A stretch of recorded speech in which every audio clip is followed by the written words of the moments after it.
this is where we found ourselves. Welcome to the local show. People you work with, people you know. Welcome to another edition of the local show here on GrassRoots Community Network. I'm Eric Scarvin, your host. Guys, hope you're having a great summer. We are in the sundog days of summer, I like to say, as we move our way into August. So excited that we are having the Summer Olympics going on right now. If I can get it out, I'm so excited about it. And I've got an Olympian here in the house to talk more about it. Chris Klug, welcome back, buddy. Thanks, Eric. Nice to see you. I always appreciate the opportunity to catch up. And yeah, you're a good dude. You're an important voice for our community. And thank you. We're both busy these days, but I appreciate talking with you. So thanks. Yeah, it's interesting. Thanks for inviting me back. My pleasure. And the Olympics going on, we could get into so much like the road biking and the mountain biking and the success of the U.S. team and some of these specific sports. But I just wanted to kind of go overall, pulling away your 5-time Olympian. I was a 3-time Olympian, actually. 3-time But Olympian. it felt like 5. Okay, I gave you a couple extra ones there. I'll take it. 3-time Olympian, bronze medalist, 2002 Salt Lake City, which is so exciting that they're going to get the games back in 2034, I'm so back in Salt Lake City, which is super 10 years. exciting.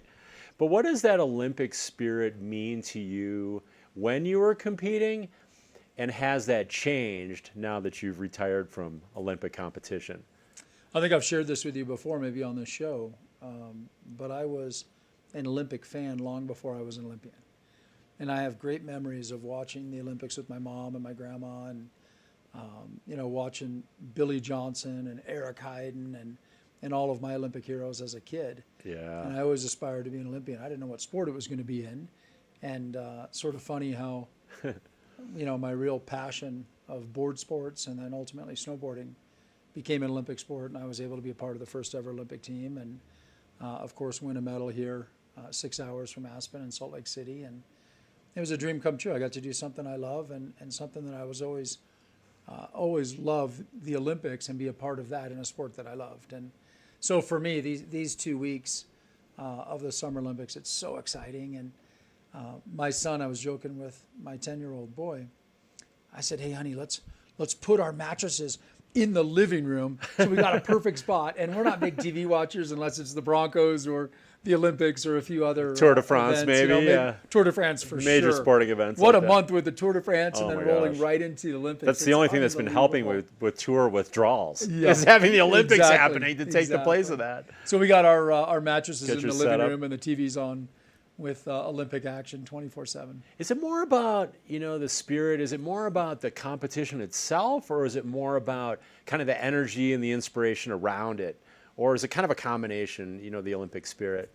How would you describe that? I think the Olympic spirit is something that is throughout the games, and it's not uniquely American. It's a part of representing your country and being a part of the Olympic movement and what the Olympics stands for. Right. And I do love that. I mean, there's a Coca-Cola commercial playing right now. I think it's Coca-Cola that highlights the swimmer. And I'm not gonna say her name because I'll butcher it. I can't remember, but they say, hey, she's the favorite and she's a killer or something like that. Maybe Katie Ledecky. No, it's not the American. I know all the Americans. Okay, but one of those. Anyway, and it talks about her just being the favorite, and she's here to win the medal, and then she starts out by giving her competitor a hug. Right. And then you see everybody in the crowd giving one another a hug. Okay. And then you see like people around the world and stuff that were watching this embracing one another. Okay. And sure, it's a commercial, advertisement, but it's also sort of a metaphor for, I think, what the Olympics are about. It brings us together. And with so much turmoil, I know it's a little cliche, but so much going on in our world that isn't really positive right now. Yeah. Whether it's, Ukraine or the conflict in the Middle East or whatever it is, the Olympics brings us together. And hopefully it's a time to reflect on this shared passion and love for sport and for that activity. And so for me, it's wonderful to see. And you see people competing at the peak of their sport. It only happens every 4 years. Yeah. We're now on an alternating schedule of summer and winter, but it's all on the line. And you see, how people perform under incredible stress and under the scope of the camera. It's really an amazing arena. It's pretty incredible because you have all those different levels. You have your personal level and what you want to achieve, the representation of your country, which is patriotism. Yes. Then you have the unity of the whole world coming together. So you've got all those things going on. Of course, people want to be competitive and win in that. But there's also that camaraderie where they're, hugging each other, they're congratulating, their sportsmanship is on full display. So you've got all that. And yeah, I think that there's just a mutual admiration, right? And love and respect that comes with all that. I think so. Because as an athlete, you know what all those other athletes went through, right? That work, that sacrifice. So there's a lot of good energy that way, and unity. It's a small window, too. Yeah. It's such a small window, and we see some athletes that are sick or injured or not at 100%, and they're, trying to push the envelope in their sport, and it's tough. I mean, you got to be peaking at the right time. Right. But no, I love it. And Whether you might it's only summer have or winter, I'm addicted. It's so fun to watch. It's amazing that it comes down to just a brief moment, sometimes under a minute. And these athletes have been training for 4 years or their whole life, and then especially the 4 years in the lead up. Yeah. But they're not even sure if they're qualified yet. The qualifiers are months out. Well, usually, they want to right? get the athletes when they're peaking. Depends on their, And so you might have been the greatest in your sport for the last decade. Right. But that month or two before you go off to Exactly. Paris or go off to Milan in a couple of years, It just are you skiing or riding or boarding or, competing at your best? And you have to be. Wow, it's intense. Well, we got so much to get to, buddy. We've got the Chris Klug Foundation very active right now and some upcoming events.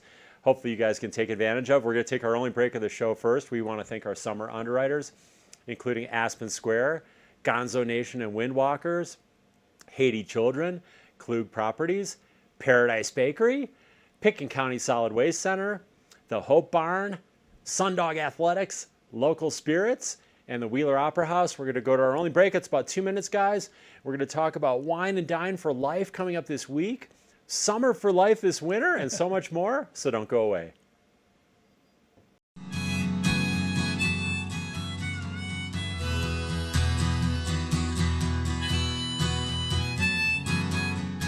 At the Wheeler Opera House, we set the stage for connections that create memories for our audiences, artists, and greater Aspen community. At the Wheeler Opera House, all are welcome. You're welcome to be a part of history.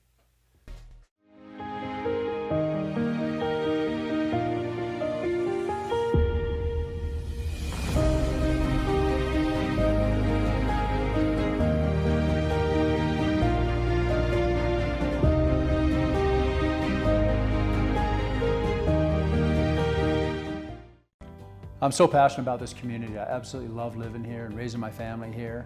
It gives me a lot of pride to share this with my friends and my clients and help them achieve their dreams of owning an Aspen Snowmass and enjoying this incredible lifestyle.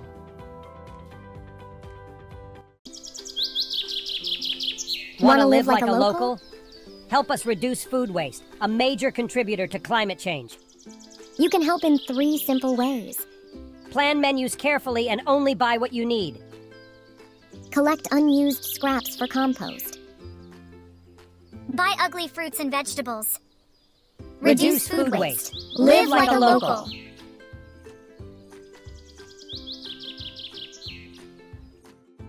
Brought to you by Paradise Bakery and Gelateria, serving Aspen for 42 years. Providing exceptional service for over 50 years, Aspen Square features studio and larger condominiums for nightly rental with an ideal downtown Aspen location. They offer fully equipped kitchens, wood-burning fireplaces, and private balconies with full hotel-style services and gracious hospitality. Aspen Square is proud to support The Local Show. Independence Pass Foundation, celebrating 35 years of encouraging stewardship, safety, and appreciation of Independence Pass. Sundog Athletics is your opportunity to experience the thrills of adventure sports, offering mountain and road biking instruction, fitness hiking, and Aspen's exclusive instructional canoeing and e-biking adventures. Welcome to the local show. People you work with, people you know. Thanks for sticking with us here on the Local Show Summer Series.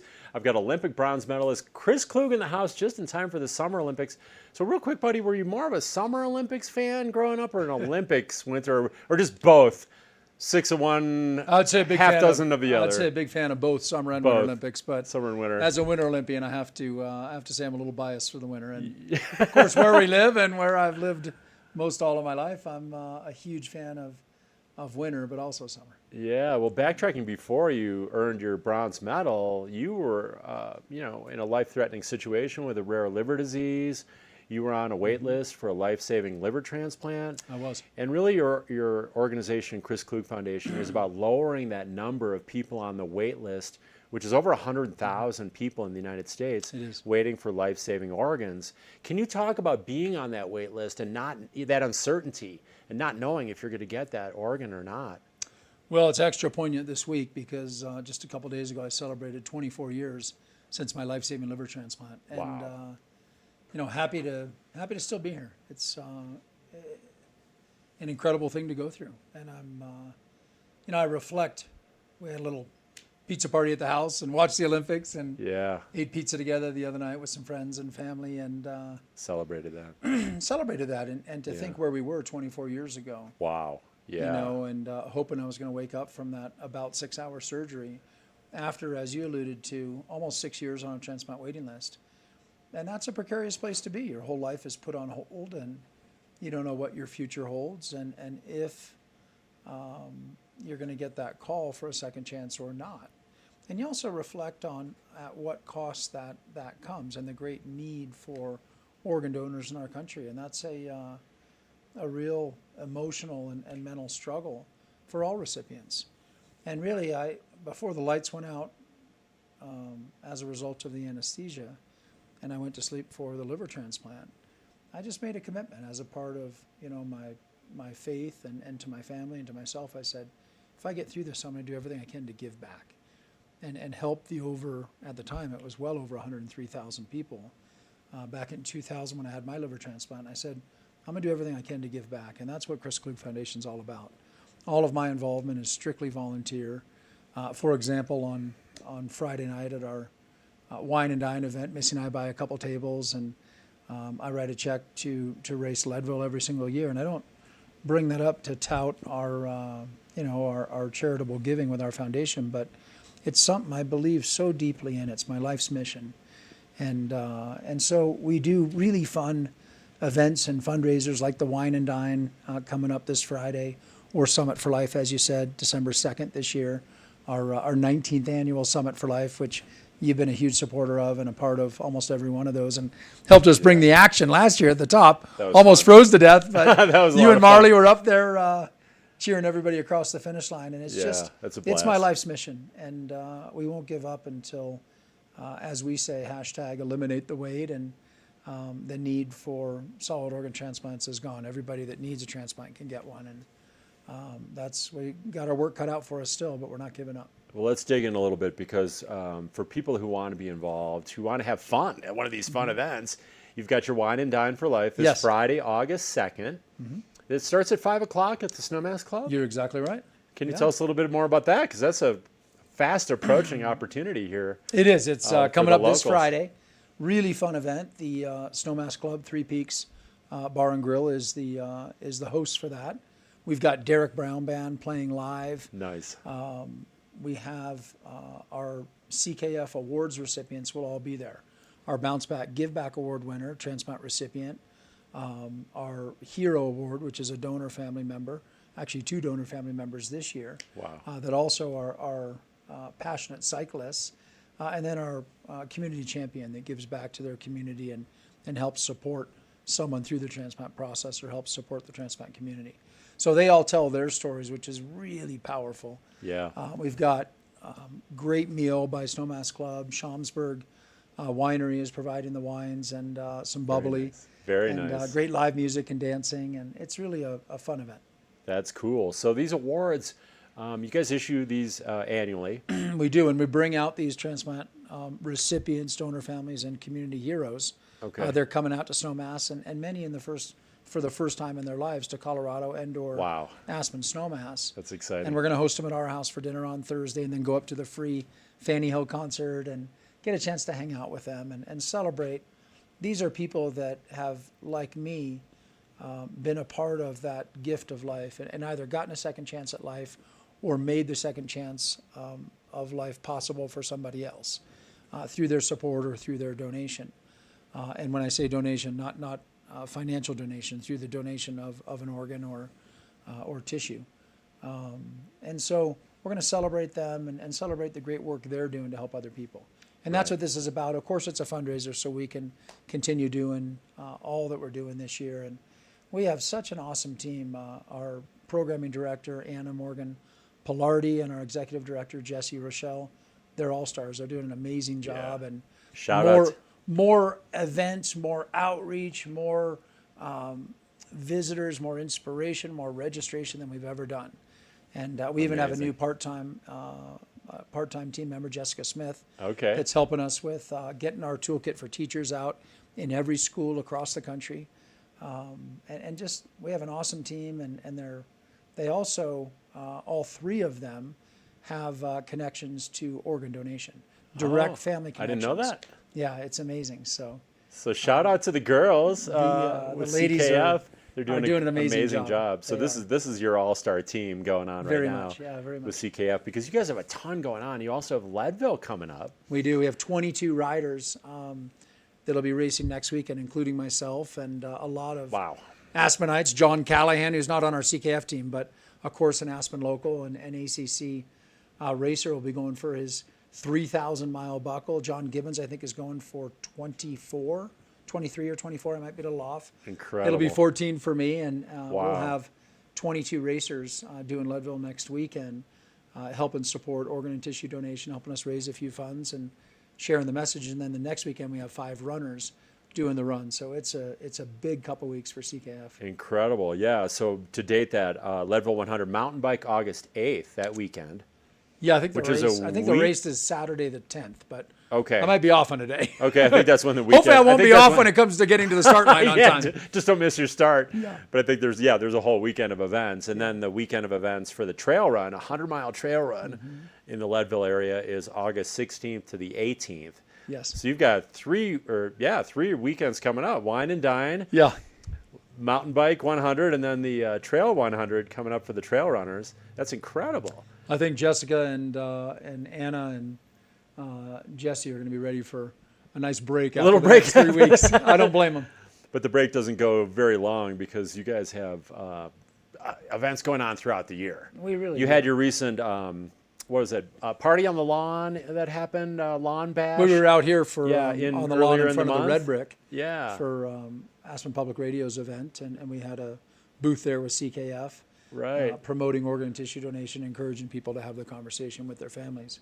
Right. And I just want to say, our foundation is really about 3 things. It's inspiration, inspiring those that are going through the transplant process. Same thing I did for 6 years on a waiting list and 24 years ago receiving my liver transplant. It's about education, making sure people know the facts about organ donation, help try to dispel some myths and misconceptions, and all the outreach we do from elementary school through college, really, with tailored, customized toolkits or curriculum for each appropriate age. And then really the third thing is registration, and that starts with encouraging the conversation with everyone's families and with their next of kin and with their loved ones. Which is about I'm interested in being an organ donor. Exactly. You really need to tell your family. That's the main thing, right? Have that conversation. That's where it all starts. Yeah. What are some of the myths that you find that people have an idea of? Well, I think the biggest one is that if I'm an organ donor, they're not going to try to save my life. Oh, wow. Whereas we know that you have to, in order to be an eligible living donor an eligible organ donor in many cases, you still have to have your organs and everything functioning, but not have any brain activity. So it's a pretty black and white test that whether there's brain activity or not. Now, actually, technology has enabled transplants, both heart, liver, and kidney, to actually now happen after death, whereas somebody had to be technically still alive but no brain activity. And so it's really increased the availability of organs, which is huge, which is helping, again, those people like myself that were waiting on the transplant waiting list. So what are those main ways? Because you talk about education and getting the word out. I think 48% of Americans are registered. Yes. So we still have a Colorado, ways to we're go. about 70%. We're the number one right. Donor designation state in the country. And I'd like to think our small Aspen-based Chris Klug Foundation charity right here has had a big impact on that. And I know it Definitely. has. Definitely. We guys are all over the place, literally in Colorado and nationwide with these events. You have your Donor Dude Yeah, program, which is exactly. with the kids. That's our campus education. awareness education. So that word's gotten out, and now over many years. And so, yeah, that has an effect in Colorado, nationwide. And you're talking 100%. a little bit about technology. Is there things on the horizon that could help increase organ donation? Very much so. Very much. And this, Could you touch on that? yeah, the big thing is that being able to preserve the organs and Yeah. do organ donation after cardiac death or after no more brain activity. And again, I'm not a doc, it's not my expertise, just a snowboarder that had a passion and a personal experience for, trying to change the landscape of transplantation and this whole waiting list game through my personal experience. But that's the biggest thing, is increasing the availability of organs, or through the eligibility of people that can actually donate. And really trying to That's the huge preserve them is the key. Yeah. The crux of the matter is how do you preserve that liver, heart, all those Exactly, things. after somebody has passed. Can't just and be throw able it to in a still Yeti pass that cooler. You got to have some. Yeah, they use Yeti coolers. You got to have a process. So that process is Yes, and that would really be is the evolving. technology and Yeah. the medical advancements that has changed the transplant waiting list. I'd say the other thing is, as a whole, we're suffering from, incredible levels of diabetes and fatty Yeah. liver disease, Okay. and chronic disease that is Right. unfortunately making people unhealthy and putting them on the list. So that's the biggest thing, is we got to get the need Right. reduced. We got to get people healthier overall and keep them from going on the list. I hadn't thought about that. Yeah, Yeah, that and- makes a lot of sense. Preventative measures, 100%. like daily exercise, like a clean diet. Yeah, good, like healthy, proper wholesome. sleep and rest. A lot Exactly. of Americans aren't getting that. They aren't. Any of those things. Not eating, sleeping, or So preventing exercising. yourself from needing an organ replacement is, really crucial. Let's talk about the numbers a little bit, because one donor like myself could save 8 lives, but affect 75. How does that work? Well, through cornea transplants, through tissue, Okay. through ligaments, for example, and things like Okay. that. The impact that we can have is enormous, even if we're not here.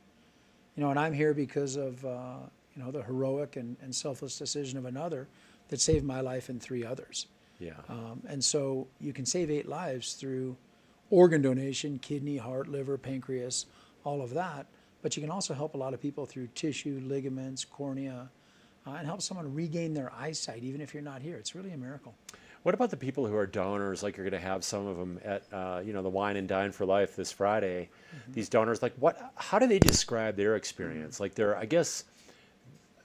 reward. Like, how does that feel for them when they do that and literally save a life in a lot of cases? How do they speak of that to you? Because that's incredibly powerful. It's an incredible gift. And we have, an organ donor, and one of my heroes, organ donor family member, I should say, and one of my heroes, Bob Wade, and Yeah. of course his son Robbie made the greatest gift of all, and Yeah. died in a skateboarding accident, but local Aspenite that saved others' lives. And I think would be incredible to lose a son or to lose a family member, but what a legacy and what a gift, and some good that came out of that tragedy. And I think that's, what's also amazing to me is that so many donor families, like my good friend Bob and one of our board members, they're still involved.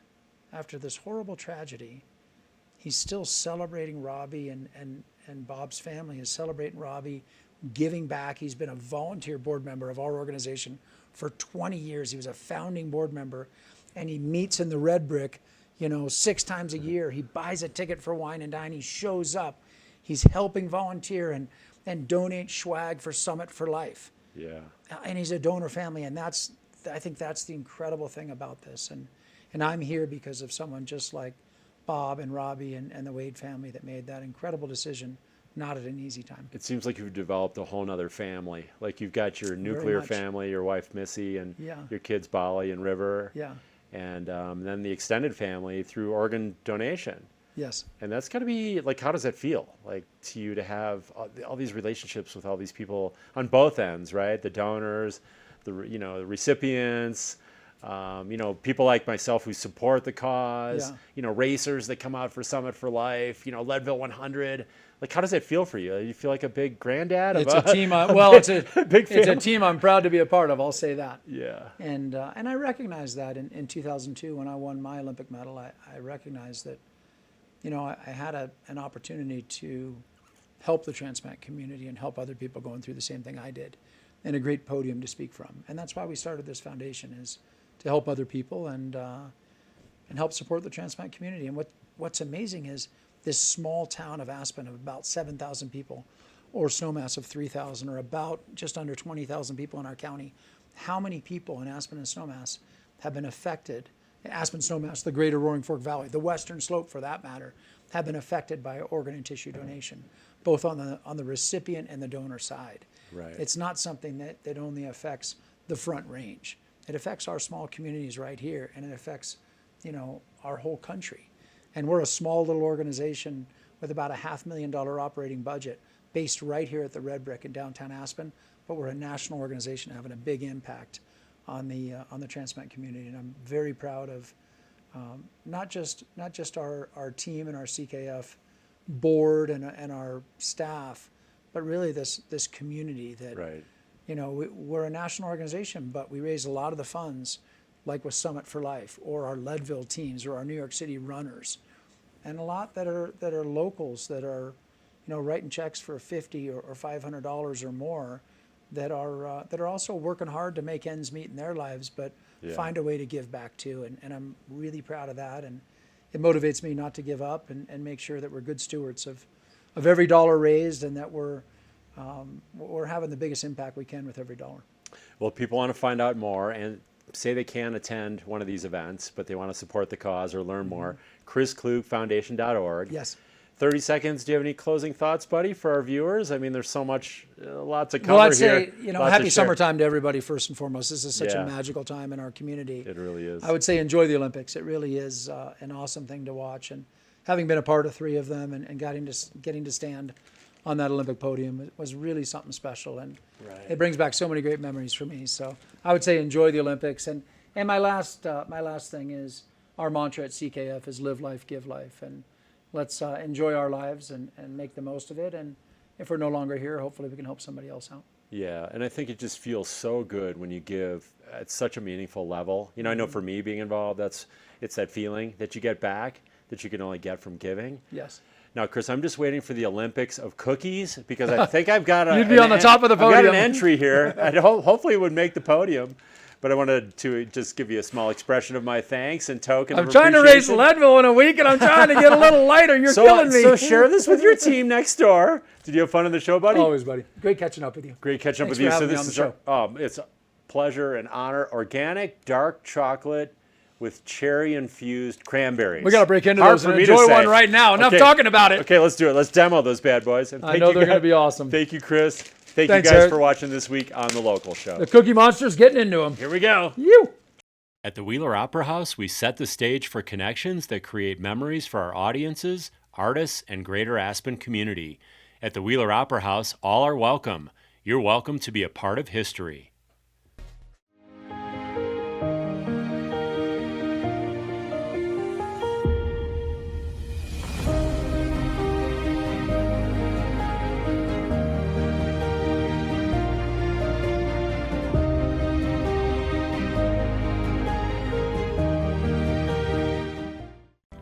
I'm so passionate about this community. I absolutely love living here and raising my family here.